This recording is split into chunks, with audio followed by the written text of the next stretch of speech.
Okay, I need the perfect intro for this video. Squaresoft created Parasite Eve, not Parasite Steve.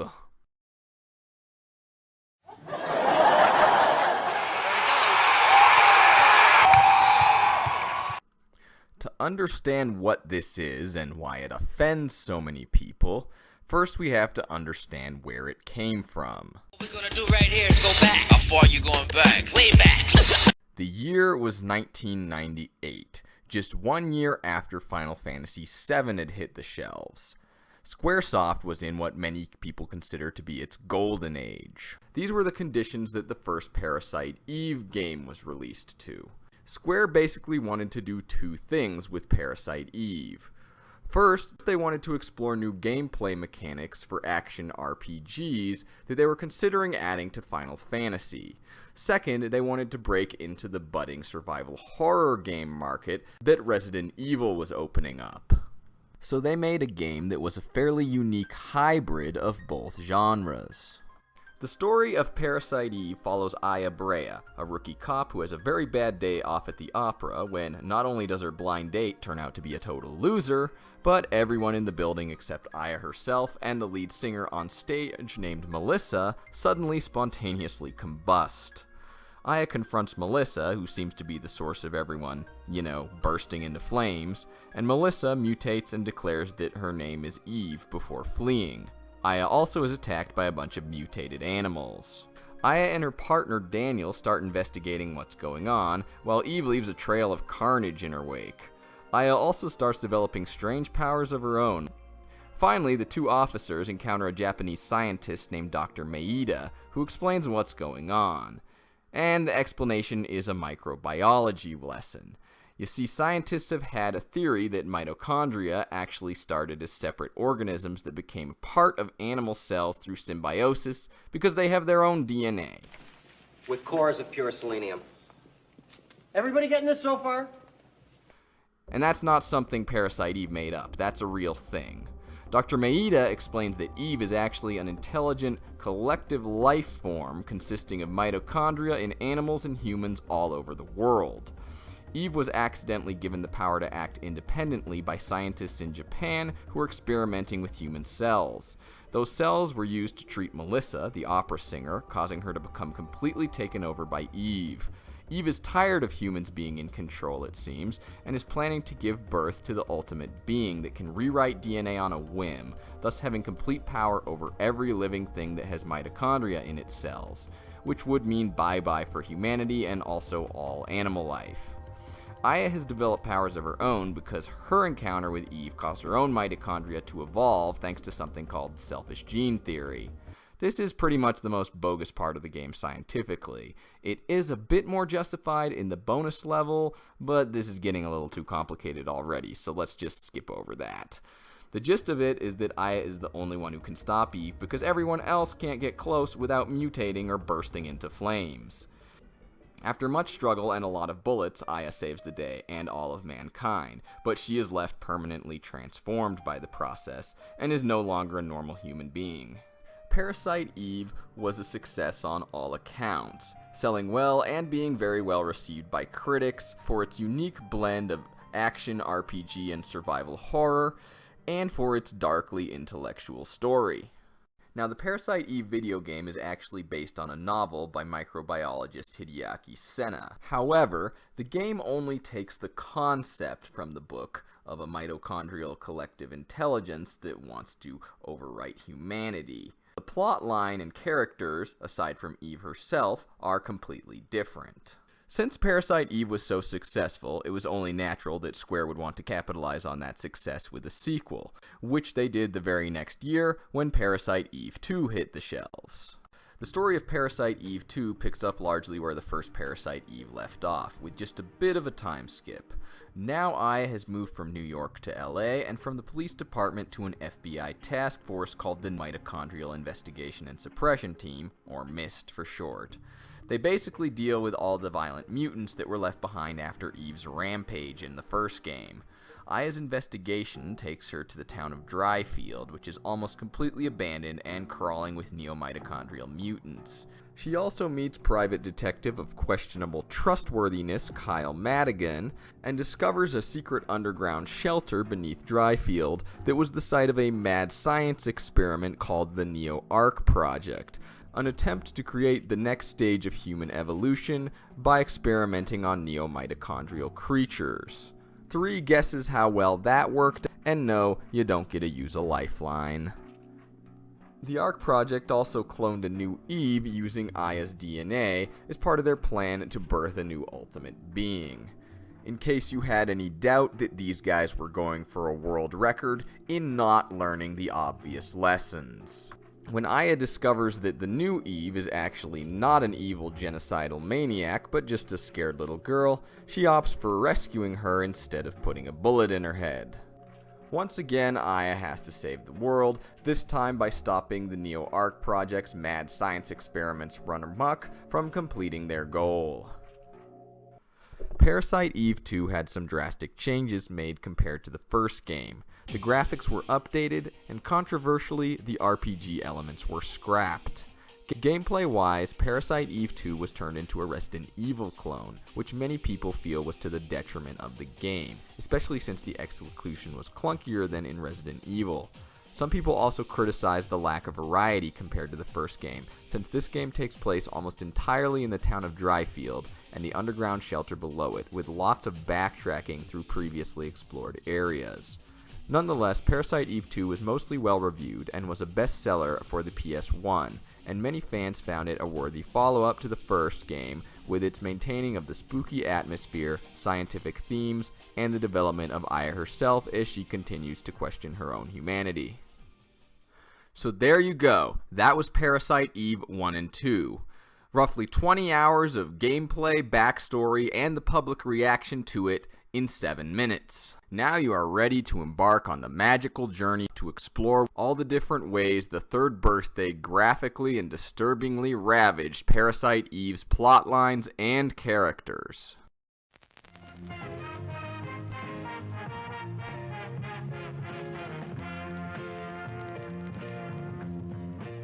Now, unlike a lot of online reviewers, I am not going to rage at the development team of the third birthday, like the things that are wrong with it they put in there on purpose specifically to spite me. Nobody wanted it to turn out like this. Nobody sets out to deliberately make a game or a film or a book that everyone's going to hate. Well, maybe a few pretentious artists do, but I don't think that was the case here. And I don't think this was a soulless cash grab. I certainly don't think that was video game developer, designer, and artist Tetsuya Nomura's intent in 2007 when he announced that he was interested in making another video game featuring Aya Brea. I think he wanted to make a game that people would like. A triumphant return to the Parasite Eve universe that would bring back old fans and pull in new ones. But something went terribly, terribly wrong. Aya, I know you like what you see, but I'm taken. Your practice scores are Gabby 29, Aya 1, right? Yeah, she took one from me. Of course, he's family. What did you... Aya! What did he say? I can't hear him. Kree's family. That's what it sounded like. Huh.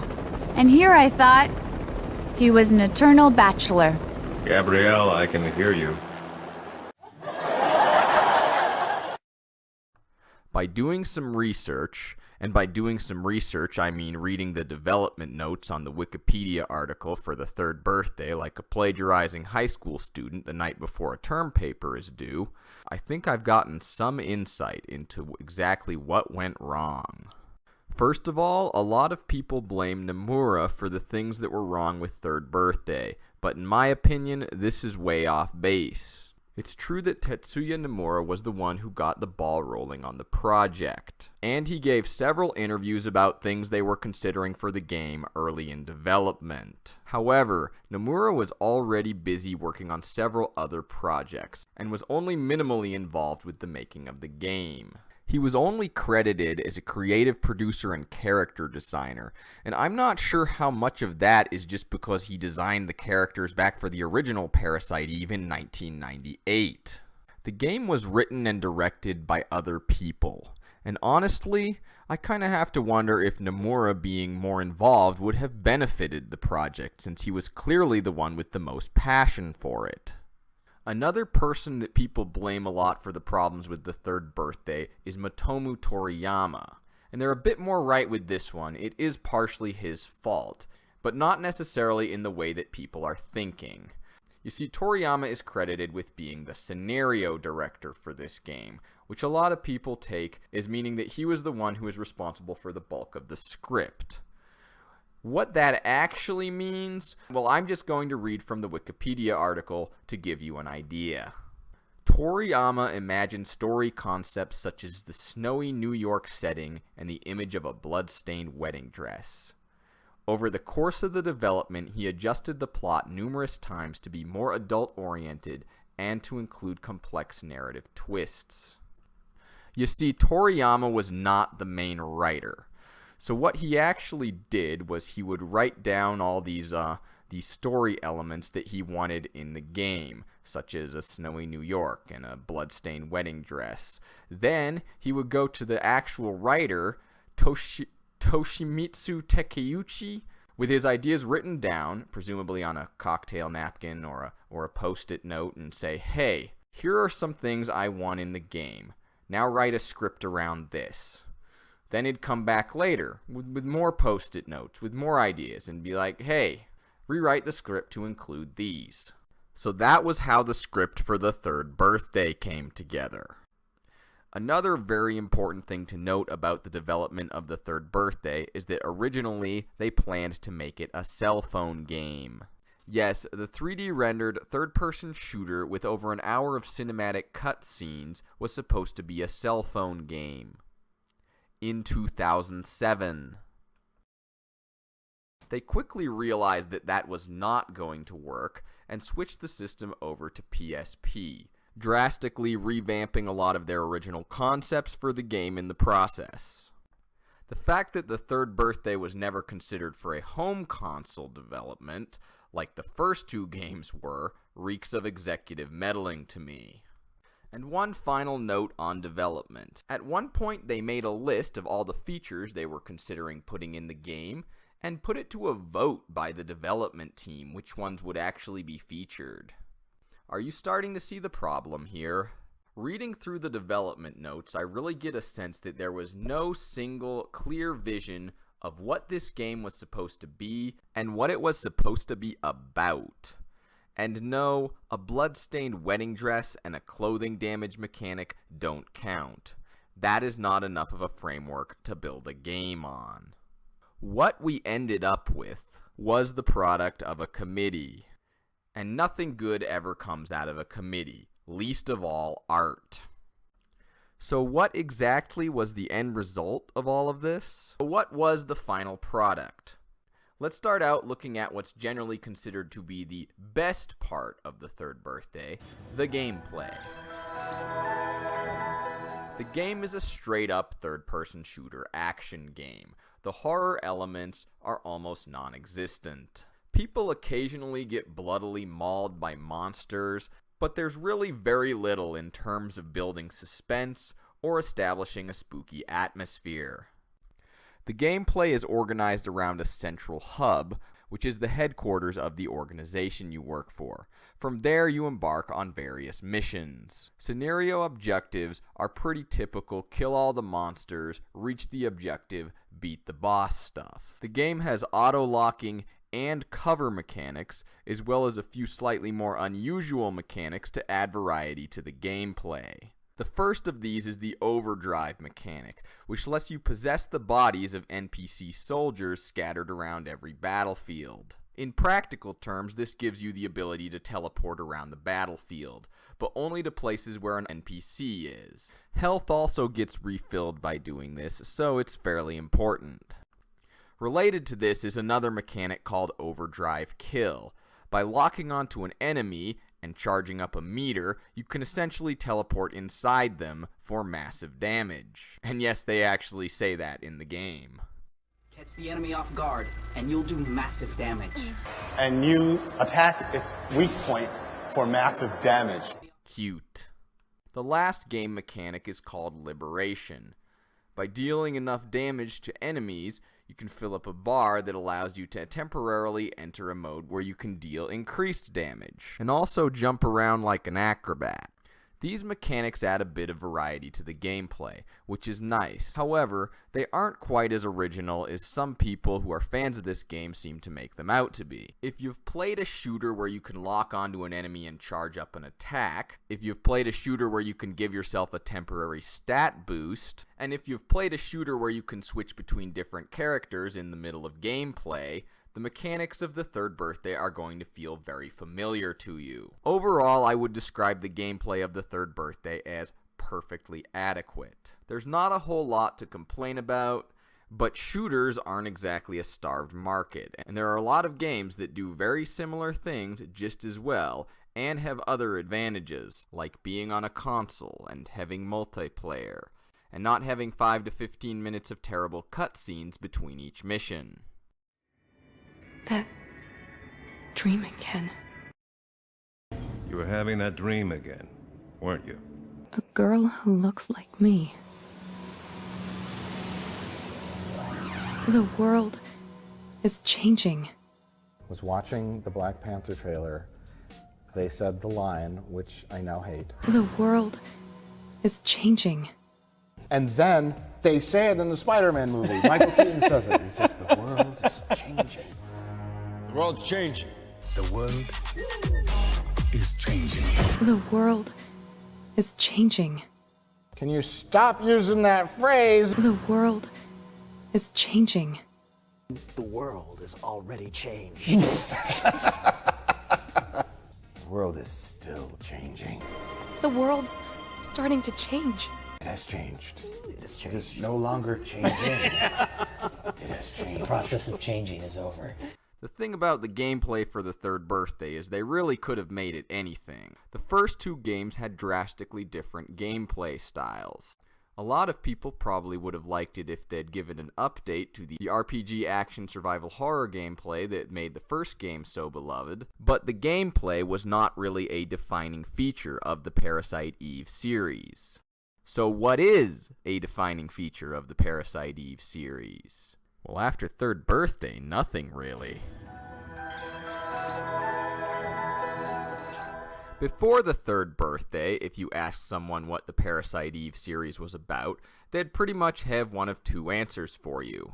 They could talk about the shared plot thread of animals and humans evolving and mutating into deadly new life forms, maybe even give mitochondria a mention, if they're bad at making things sound exciting.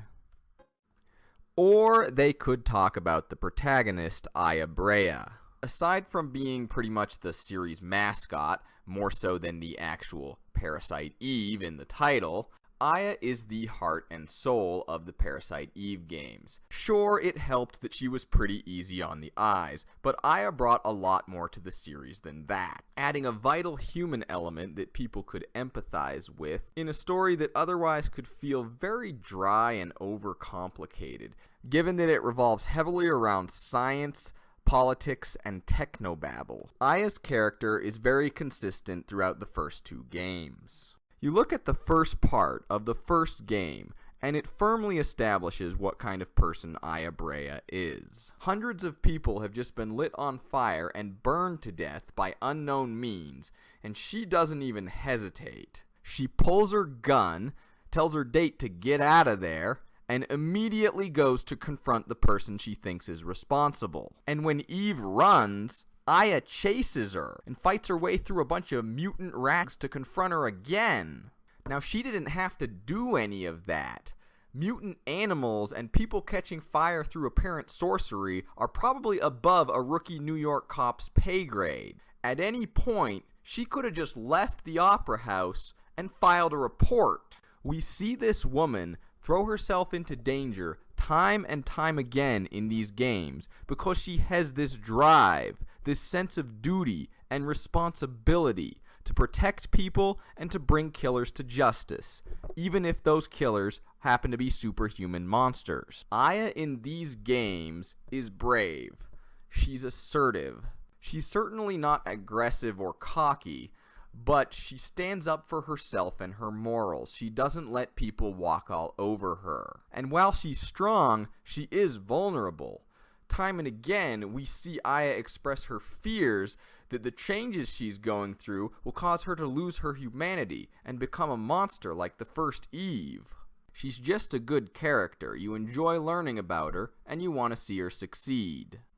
The Aya Brea in the Third Birthday is not the same Aya Brea as the one in Parasite Eve's 1 and 2.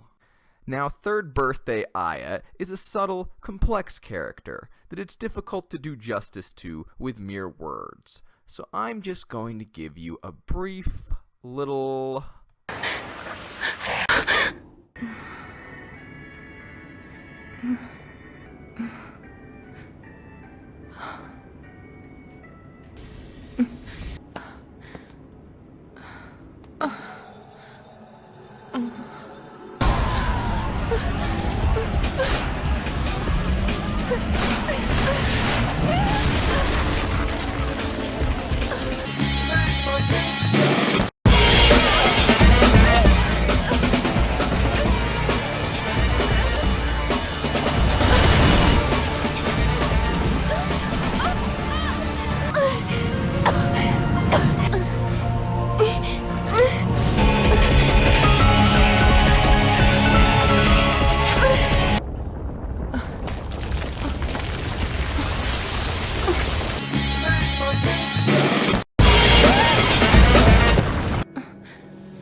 Aya, can you hear me?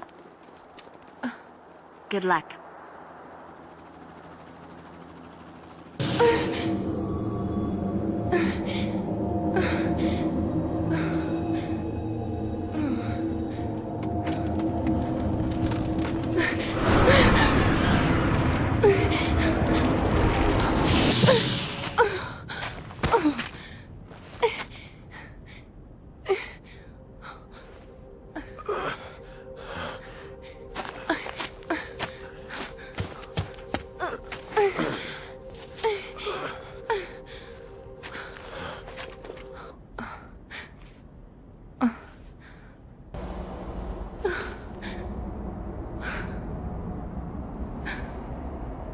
You don't know who I am?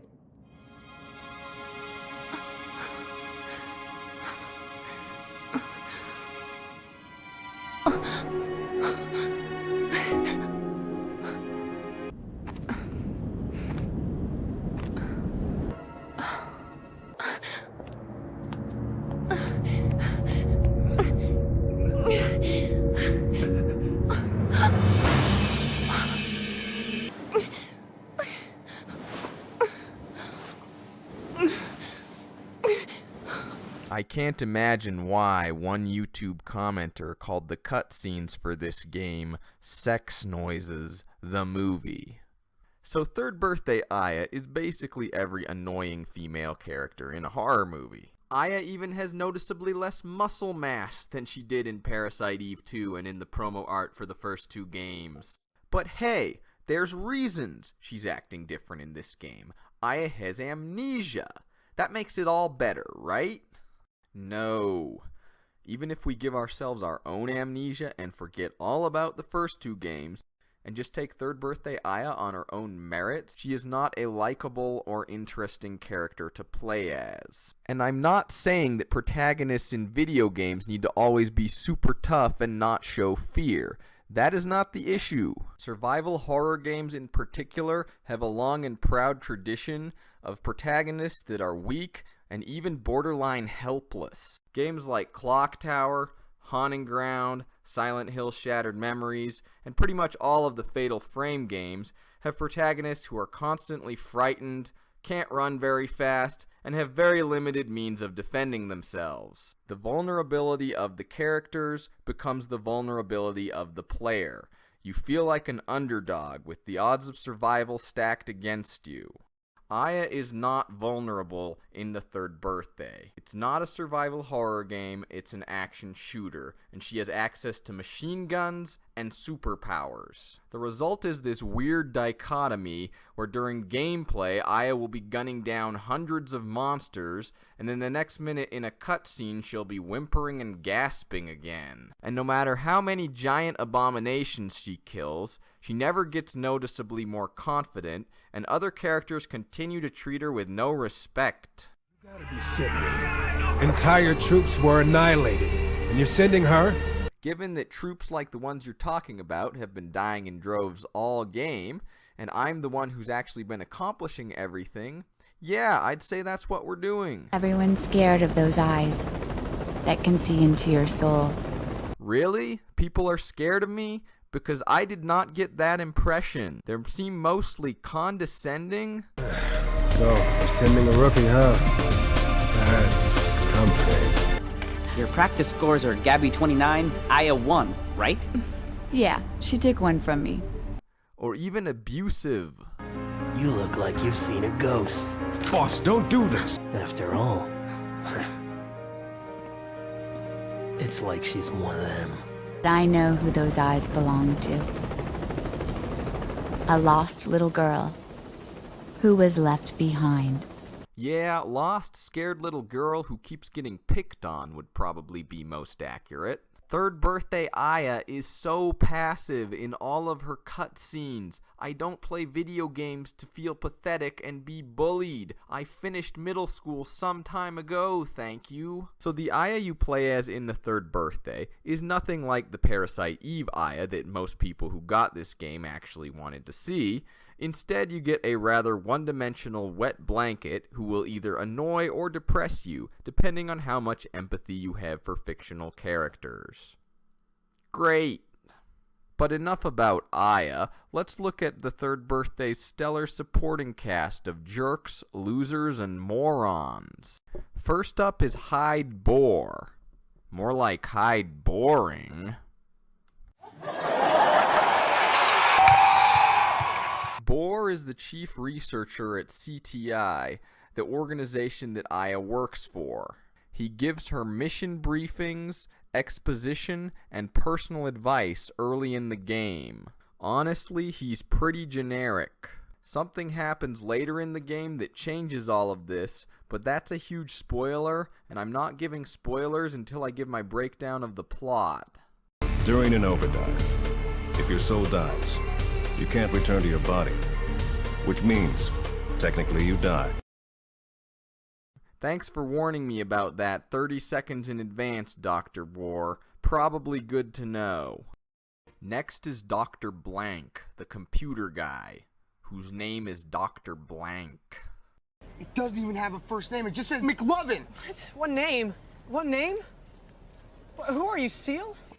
Based on his appearance, Dr. Blank is about 15 years old.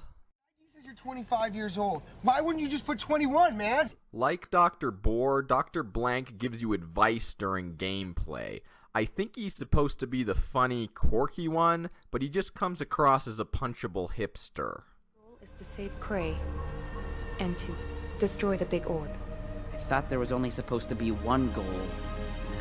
If I only understood the organization like I understand codes. Really, Dr. Blank?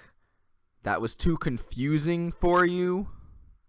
I have a feeling if we were to look at Dr. Blank's doctorate degree, we would find some discrepancies. Next is Thelonious Cray. Cray is a former soldier, and I think they were kinda trying to make him like Daniel Dallas from the first game. Like Daniel, Cray has a child he feels protective of, and that's what his subplot revolves around. Unlike Daniel's son, you never actually get to meet Cray's daughter, and also unlike Daniel, but like everyone else in this game, Cray kind of sucks. Be quiet for once. This is a chance to save your fellow soldiers. Everyone knows you can't control the fate of a soldier. They'll survive. If it's their will to survive.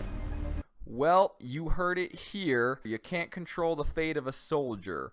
Rip up the old art of war. Battle strategy is pointless, as are rescue missions. If soldiers die, they just didn't want to live hard enough. Next is Gabrielle Moncini, and here's her very first appearance in the game. I'm sorry. This is all my fault. You're sweet. You know that?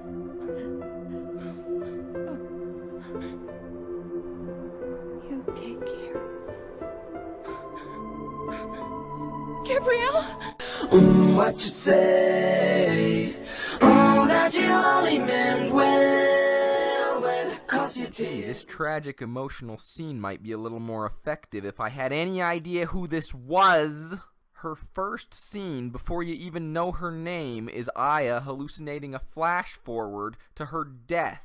So when she gets properly introduced later, you're just waiting for her death because you know it's coming, thus undermining any emotional impact. Brilliant! As for Gabrielle's actual character... Aya, I know you like what you see, but I'm taken. Gabrielle, I need you! Be gentle. Boy, they sure laid the lesbian undertones on thick with this one. Still, Gabrielle is far from the worst. Because the worst is Hunter Owen. Hunter Owen is a former FBI bigwig who was put in charge of CTI, which makes him the boss of every other character mentioned so far. Let's just go to the tapes on this one. You look like you've seen a ghost. Boss, don't do this! Collecting data's important, huh? I don't have time for this. Heck yeah, Hunter. Collecting data is totally for gay nerds. Why would someone who worked for the Federal Bureau of Investigation want to investigate anything? If something's out of the norm, just pull out your gun and shoot it.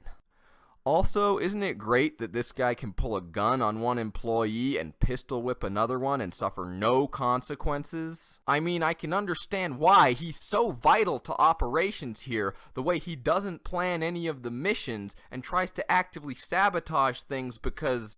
Boss wants this place to fall apart so he can go back to his real job. So Cthulhu monsters have killed millions and are threatening all of humanity.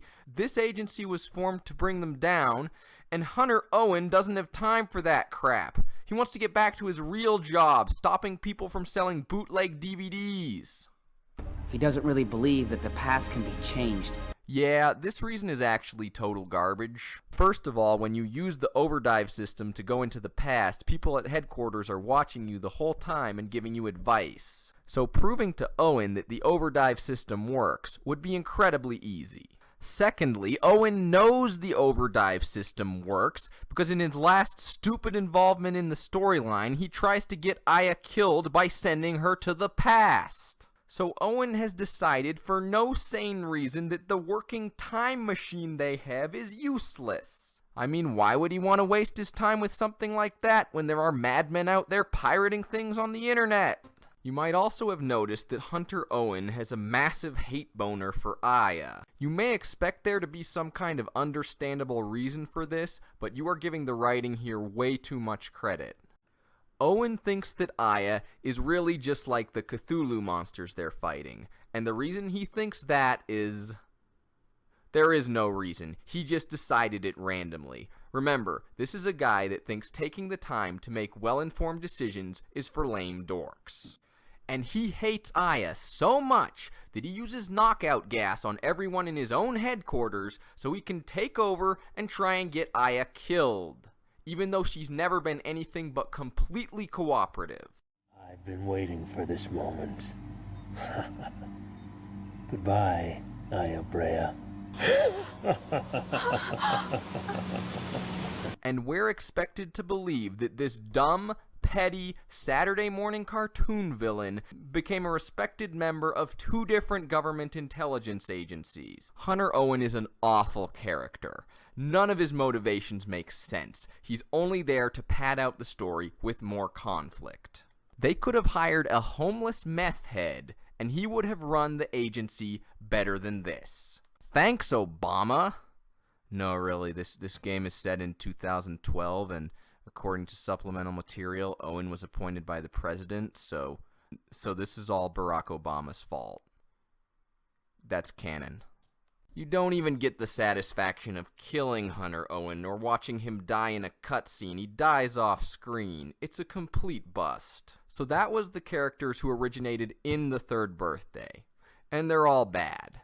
Let's look at the characters they brought back from the previous games. I mean, the supporting cast from the first 2 games were pretty dang good, so they should be better here too, right?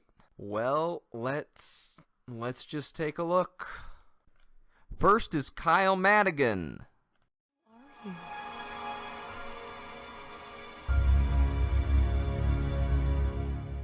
Kyle Madigan. Enjoy that, because it's the last straight answer you're gonna get out of him. Remember, this is an amnesia storyline, and Kyle knows what's going on, so he has to be needlessly cryptic about everything. Otherwise, he'll give away the amazing plot twists. Kyle! Aya? Do you remember now? No, Kyle. I don't remember crap, Kyle. If you have some important information, maybe you should share it so I don't wind up bumbling around doing things that ultimately turn out to be useless for most of the game, Kyle.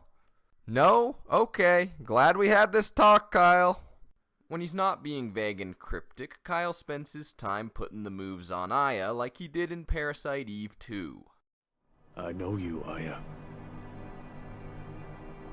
I know all about you. Your hair.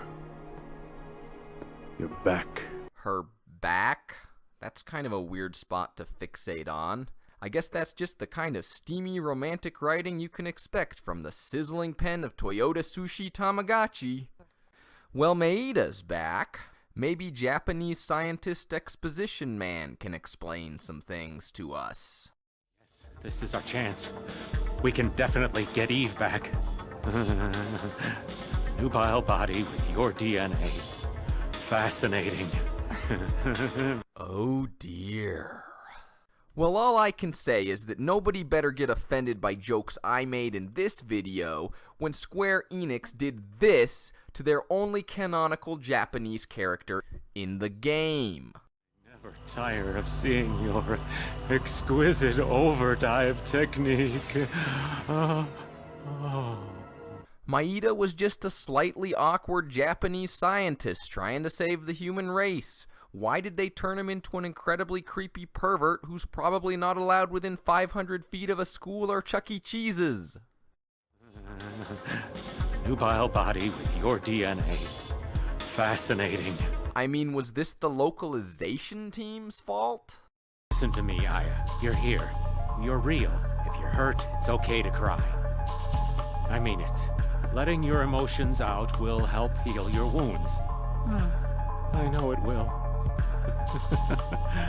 How sweet your tears must taste. I guess I was wrong about it not being a horror game. Go away, Maeda. I don't want to play with you. Also, why don't you have a Japanese accent? What you've lost will deny you of a future. Alright, we've come to the last major character of the game, Eve Brea. That's the second child Eve, who was not a genocidal maniac, in case you're having trouble keeping track. Eve spends a lot of the game possessing and speaking through a girl named Emily Jefferson. Since Emily is pretty much a glorified walkie-talkie for Eve, I'm not counting her as her own character.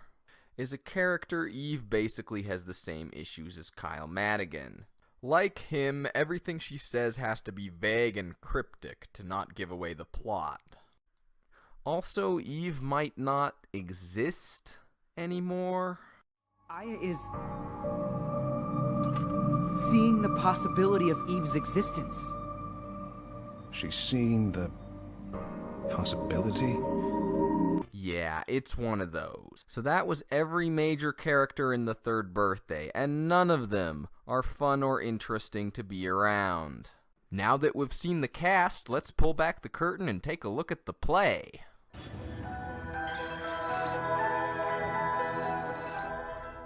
The game begins with a bunch of giant tendrils springing from the ground and engulfing New York, including some nice shots of them wrapping around the Statue of Liberty in a callback to the opening cinematic from the first game.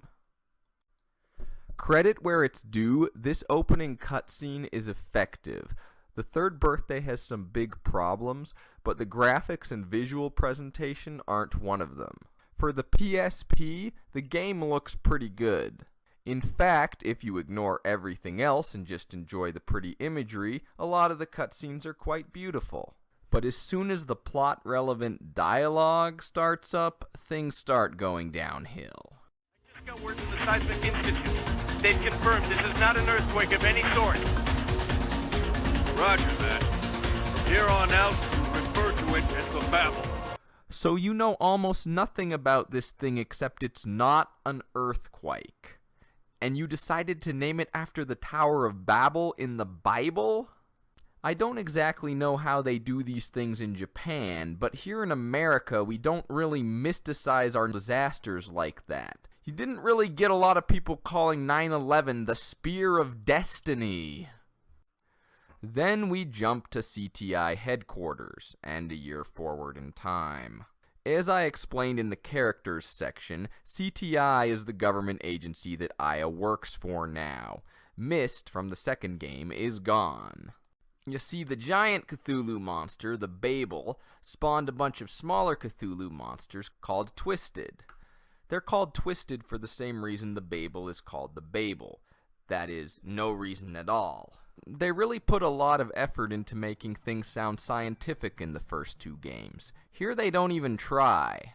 Right off the bat, we get a taste of the game's stellar dialogue.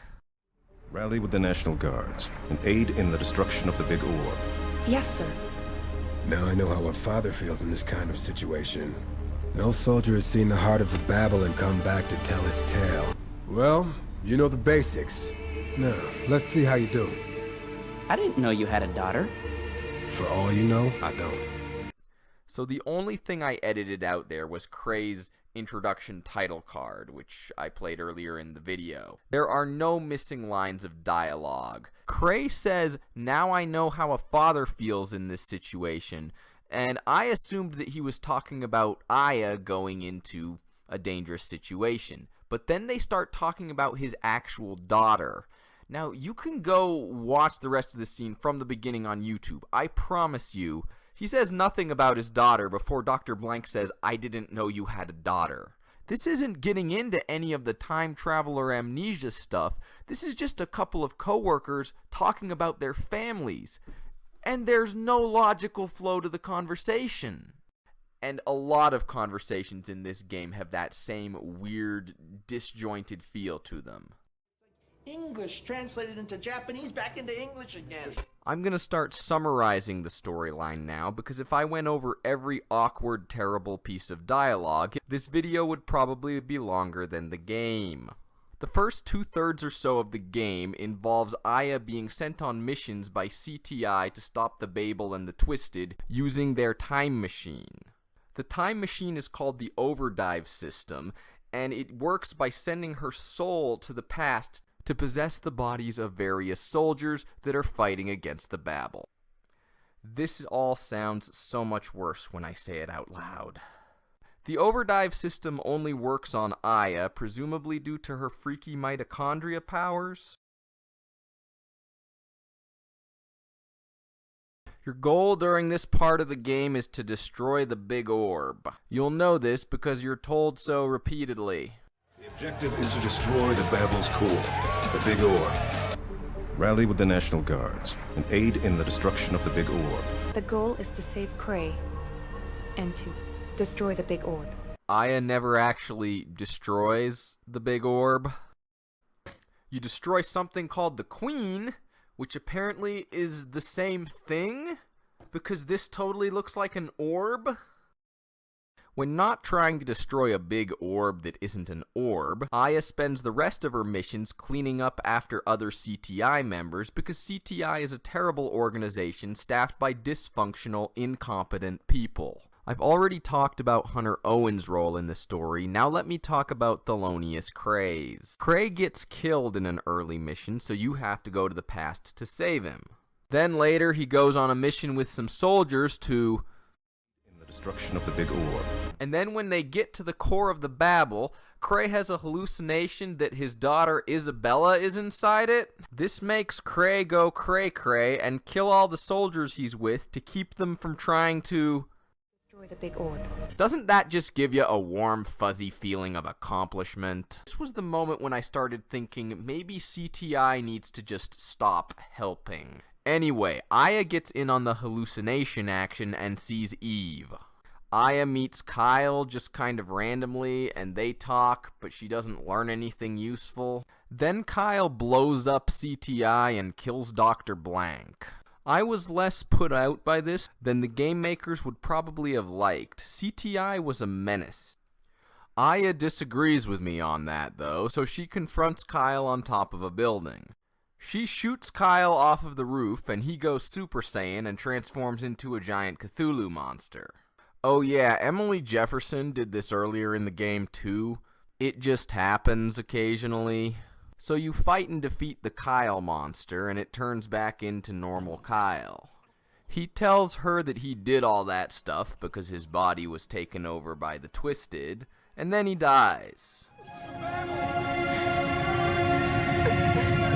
Oh, now things are getting serious. Merging is happening. That's bad, I'm assuming. How is it that I'm so much less invested in this than in a scientist sitting in a chair lecturing me about mitochondria in the first game? Did you know that mitochondria can discharge up to 200,000 volts of electricity? And we've got millions of these things in our cells. That's a true science fact. This, on the other hand... This incident was the cause that triggered the growth of the surrounding Babels. According to my calculations, if they are correct, the core, the mother, or what they call the queen, has actually now been awakened, sir. Is made up nonsense. And it's not interesting or fun made up nonsense. It's just, oh, gotta advance the plot. Time to pull out alien invasion cliche 357B. Gotta blow up the core, gotta kill the queen, something's merging, something's activating, and there's no baseline established for what exactly the Twisted are and what they're capable of. Combined with how irrelevant a lot of the characters and events from early in the game are to the later plot, it really makes the whole story feel like a string of random nonsense that's being made up as it goes.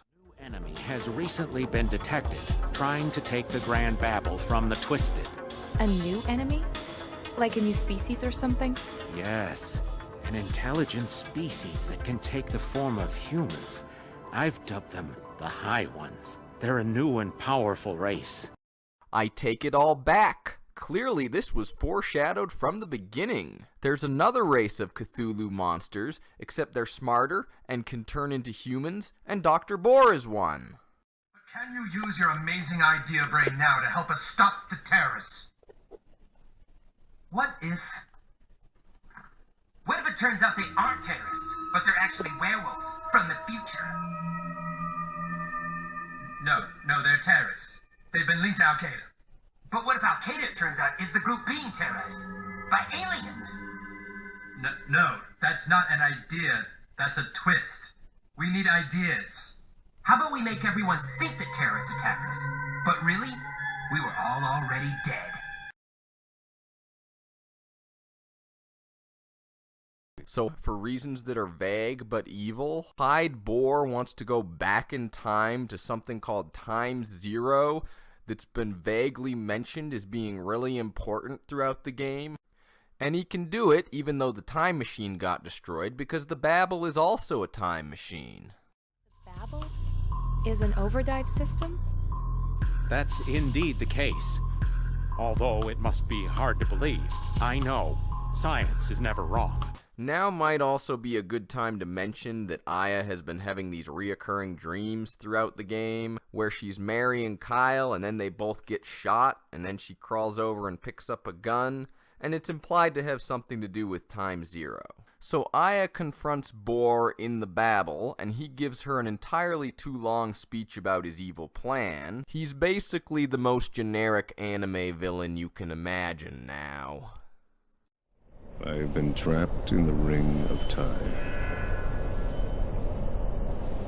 The twisted come from the future, and I destroy them. And eventually I fall. When I do, I wake up at the church on a snowy day, and the cycle repeats itself. You've gotta be kidding me. That's just the plot to Final Fantasy I. Then Boar and Aya have a fight of sorts.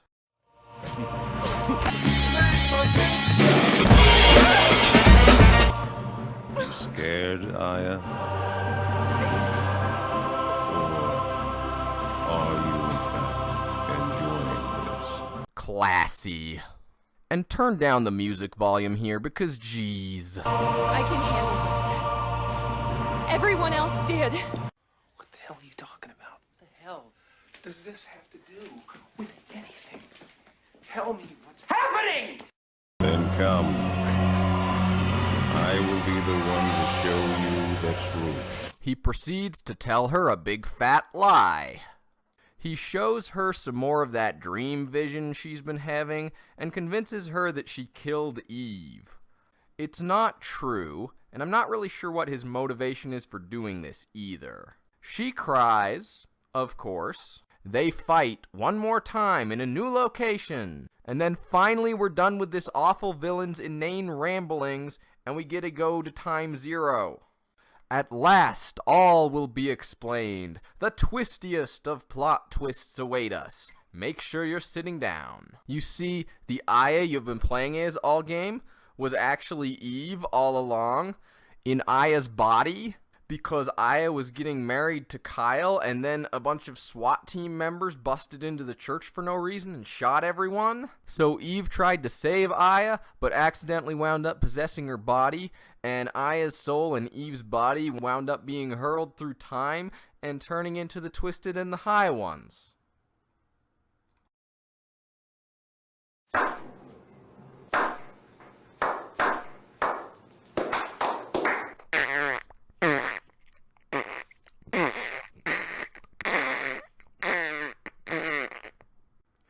Remember how I said earlier that the Aya Brea in the Third Birthday was not the Aya Brea in the Parasite Eve games? If you haven't played the game, you probably thought I meant that figuratively. I did what Square Enix did to their customers. I fooled you. Now, does this reveal actually make anything in the game better? I mean, it does justify Aya's out-of-character behavior. Let me give you a metaphor. Imagine I make a cake, and I fill it with chicken livers, and the cake is brown, and I tell everyone that it's chocolate cake, and people try it, and they say this chocolate cake tastes terrible. And then I say, well, actually, it's chicken liver cake, I lied to you, ha. Does that make the cake taste good? Do you understand what I'm saying here? They gave us a cake made out of chicken livers, and I don't like it. It's not good. Now, there are many things wrong here. Let's start with the SWAT team. Why? I can't think of one good reason to do this, and I can think of several reasons it's a very bad idea. Yes, the US government has done shady things in the past, but it's not North Korea. Gunning down a group of unarmed people during a wedding in a church in broad daylight is going to cause some outcry. Not even mentioning how many of the people attending are former or current police, military, and intelligence agency members, which is going to ruffle a few feathers. But setting that aside, why shoot Aya to begin with? She's served honorably for years in the police force and the FBI. It's been like 6 years since the events of the second game. She saved the world twice. Even if some of that information has been suppressed, the feds at least have to have files on how she stopped a super-powered mass murderer from destroying Manhattan. Given all of these facts, it seems like it might be a bad idea to try and murder the woman with actual superpowers and potentially cause her to turn on you. But hey, I'm not Rudy Giuliani, so... And another thing, why are Hyde Boar and all these other new characters at Aya's wedding, but not Daniel? I mean, I know the real reason is that they didn't want to program him into this game, but he and Aya seem to have a pretty close relationship in the first game. They were partners, they talked about their problems with each other, she saved his son's life. He lives in New York, it just seems like he should be there. As for the whole Aya actually being Eve business, that causes other major issues. The developers mentioned in a few places that they wanted to emphasize the character's sexuality, and once you learn that it's actually a literal child in an adult's body, a lot of the game gets much, much creepier. I wanna do something for you, Oni-chan said. I guess instead, what are we going to do on the bed? Oh no, oh no. Pop, pop, kimochi. What's this sticky stuff on me? Play with me until I smell like salty coins and milk. Morning, everyone. Today we will have lots of fun. Ooh, doo, am I cute? In my favorite swimsuit. Pop, pop, wanna stay. Play the pop-up pirate game. Stop, stop touching me. It's making me feel all funny. Me-chan, I love you, but please stop smelling my pants. Stop! It's time to stop, okay? No more! The most astonishing thing about this, though, is that the stated main goal of this whole project was to reintroduce players to the character of Aya Brea. How do you expect that to work when the real Aya Brea is barely in the game? Again, it seems like they very quickly lost sight of why they were supposed to be making this game to begin with. Ironically, the minute and a half or so that Aya is actually in the game talking and doing things is by far the best part.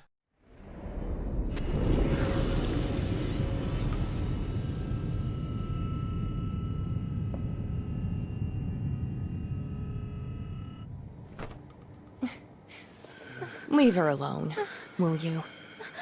Aya! What? Aya's soul should be gone. Well, it's already been destroyed.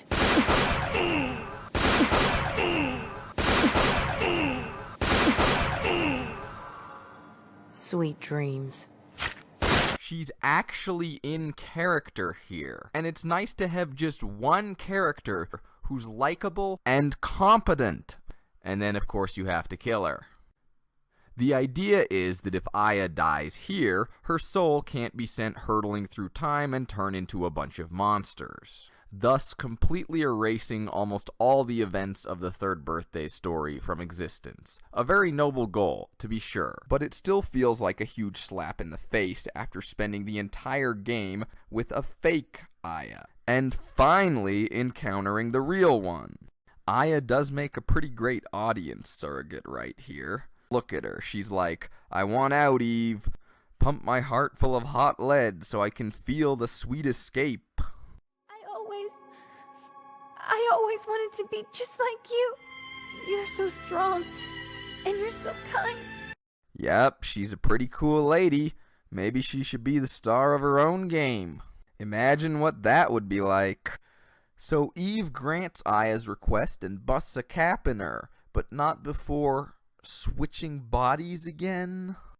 So Eve killing Aya not only causes everything to revert to the past and the wedding to restart, but also causes the SWAT team to not show up and shoot up the place, because what even is logic? And Aya is still dead and Eve is still possessing her body, which means that Kyle is about to unknowingly marry a girl who's like 12. I do.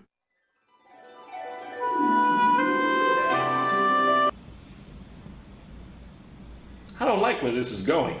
Thankfully, Kyle calls off the wedding because he actually knows who Eve is and knows everything that happened. And he knows this for the same reason that everything else in the game happens. Magical pixie dust. Speaking of which, Aya is still alive, slipping in at the very end to wish Eve a happy 4th birthday, possibly threatening us all with a sequel. So literally nothing that happened in this game mattered. It might as well have been Eve's Oedipal fever dream. So that was the 3rd birthday. If I could give some constructive criticism, take this game's script, burn it, pretend it never happened. And the next time you make a game, try and keep in mind who your audience is supposed to be, because this game doesn't seem to have been written to appeal to anybody. It's not written for people who are new to the franchise, because if they've never played the previous games, they're going to be confused as to why Aya and Eve have special powers. In fact, the game never explains much of anything, but if you've played the 2 previous games, you certainly can piece together more of it.